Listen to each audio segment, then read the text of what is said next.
You reach out your hand right now. Someone reaches back. Skin touches skin for less than 2 seconds. You barely think about it.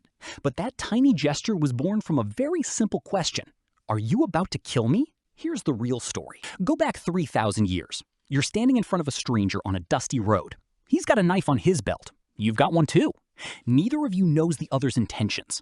One wrong move and this ends in blood. So what do? You reach out your right hand, the one that holds a weapon, and you show it's empty. He does the same. Now you both know. No blade, no ambush, no surprise attack. That's not friendliness, that's survival. The ancient Greeks called this gesture dexiosis. You can still see it carved into tombstones and vases from the 5th century BC. 2 figures, hands locked, sealing a bond. Homer even wrote it into the Iliad, describing warriors clasping hands as a pledge of trust before battle. This wasn't casual, it was practically sacred. The Romans took it even further. Soldiers didn't just shake hands, they gripped each other's forearms. Why the arm and not just the palm? Because a hidden dagger could be strapped up the sleeve. Grabbing the forearm and checking for a blade before you got close enough to be stabbed by one. Trust back then had to be physically verified.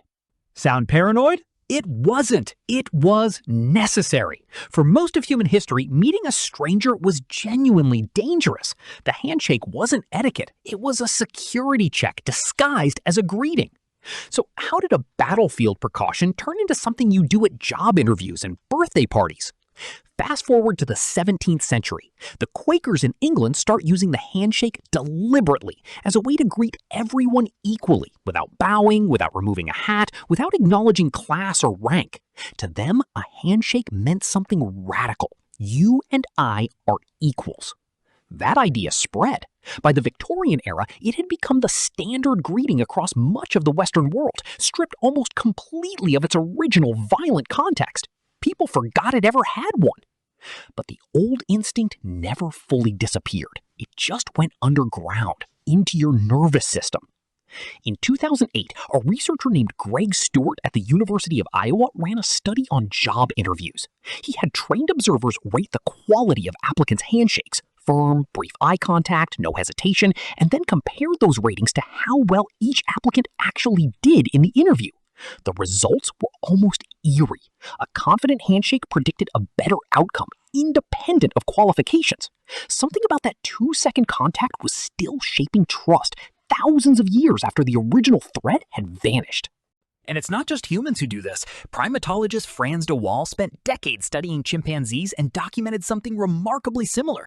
After a fight, chimps often reach out and touch hands, almost exactly like a human handshake, as a way of signaling, we're okay now. The behavior isn't just cultural, it might be older than culture itself. Here's the twist nobody tells you. The handshake was never really about warmth. It was about proof. Proof of an empty hand, proof of equal footing, proof that in a world where a stranger could easily be an enemy, this particular one had chosen not to be.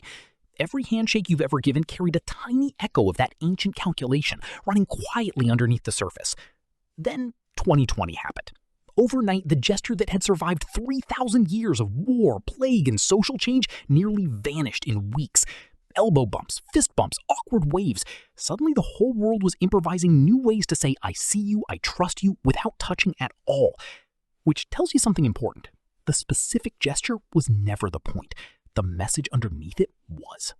So next time you shake someone's hand, notice what's actually happening. 2 open palms, no weapons, a silent agreement repeated billions of times a day all over the planet that this stranger, for now, is not a threat. You reach out your hand right now. Someone reaches back. It looks like nothing. It's actually one of the oldest surviving pieces of human diplomacy still in daily use.